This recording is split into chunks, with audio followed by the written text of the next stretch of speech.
Hello दोस्तों, मैं हूं एडवोकेट संचिता जोशी और मेरे यूट्यूब चैनल का नाम है इंडियन लीगल जानकारी। दोस्तों, आज मैं आपको बताऊंगी कि इंश्योरेंस कराने के क्या फायदे होते हैं और इंश्योरेंस कितने प्रकार का होता है। जैसे आप चुन सकते हैं कि आपको कौन सा इंश्योरेंस कराना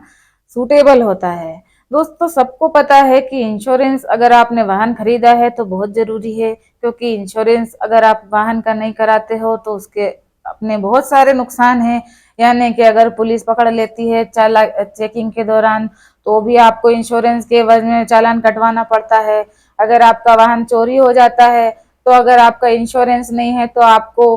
आपके वाहन के एवज में पैसे कंपनी से प्राप्त नहीं हो सकते हैं। अगर इसके अलावा आपने ड्रिंक एंड ड्राइव में भी कोई गाड़ी का इस्तेमाल किया है तो उसमें भी आपको इंश्योरेंस की जरूरत है। तो कुल मिला के इंश्योरेंस बहुत ही आवश्यक है वाहन के लिए, यदि आपके पास वाहन है। अब वाहन यानी कोई सा भी वाहन, यानी टू व्हीलर हो, फोर व्हीलर हो, या फिर ट्रक हो, बस हो, XYZ, सारे ही वाहनों का इंश्योरेंस बहुत जरूरी है। लेकिन क्या आपको पता है कि इंश्योरेंस दो प्रकार का होता है। अब दो प्रकार का इंश्योरेंस ऐसे होता है कि इसको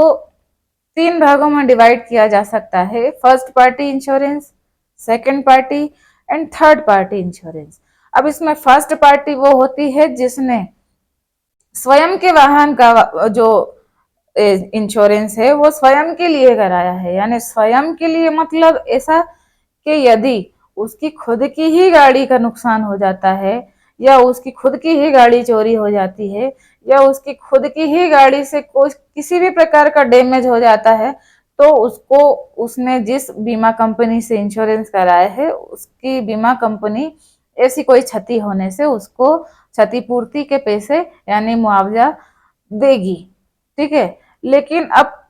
जो थर्ड पार्टी इंश्योरेंस है, थर्ड पार्टी इंश्योरेंस का मतलब ये होता है कि आपके वाहन से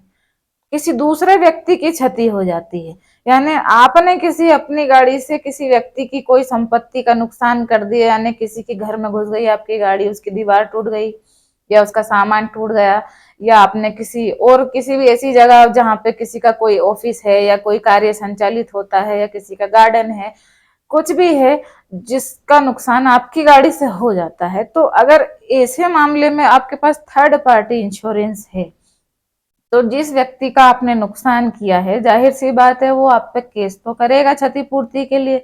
तो उस समय आपको पैसा नहीं देना होगा, उस समय आपकी जो बीमा कंपनी है वो सामने वाले के क्लेम के लिए पैसे देने के लिए जिम्मेदार होगी, जो भी क्षतिपूर्ति उसकी आपके वाहन से हो गई है। ऐसे में यदि किसी व्यक्ति की जान भी चली जाती है आपकी गाड़ी से, तो उसके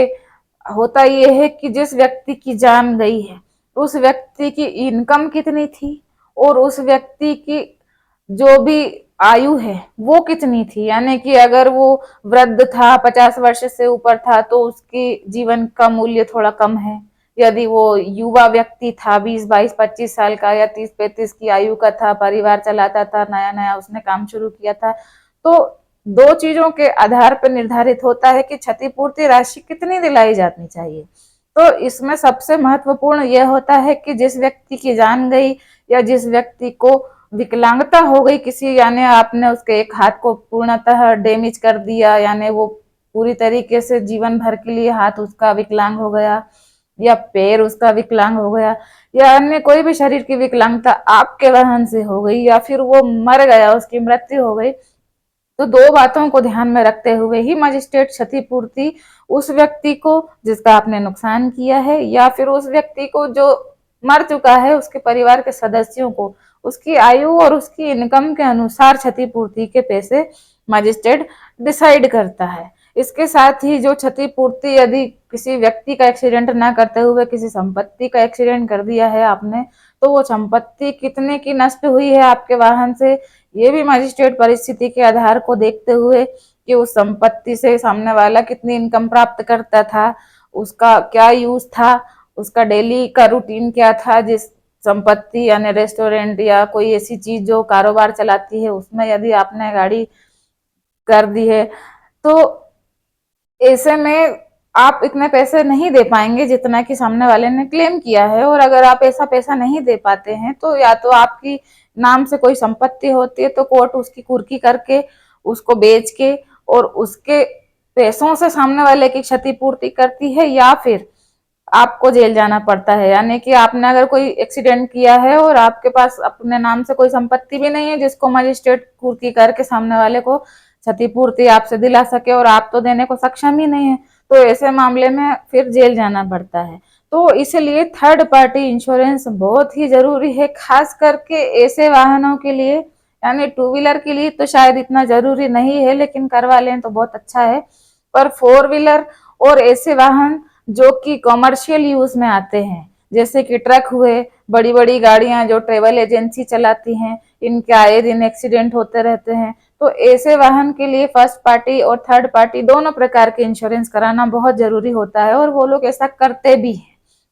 तो जिन लोगों को ये जानकारी नहीं थी, आशा करती हूँ उन लोगों को अब मेरी बात समझ आई होगी कि फर्स्ट पार्टी इंश्योरेंस स्वयं के वाहन के नुकसान के लिए होती है और थर्ड पार्टी इंश्योरेंस सामने वाले के नुकसान के लिए होती है। तो इस प्रकार से जिस वाहन के मालिक को जैसा सूटेबल होता है उस प्रकार का इंश्योरेंस जरूर करवाइए, ताकि आप भविष्य में होने वाली ऐसी किसी संभावना से बच सकें।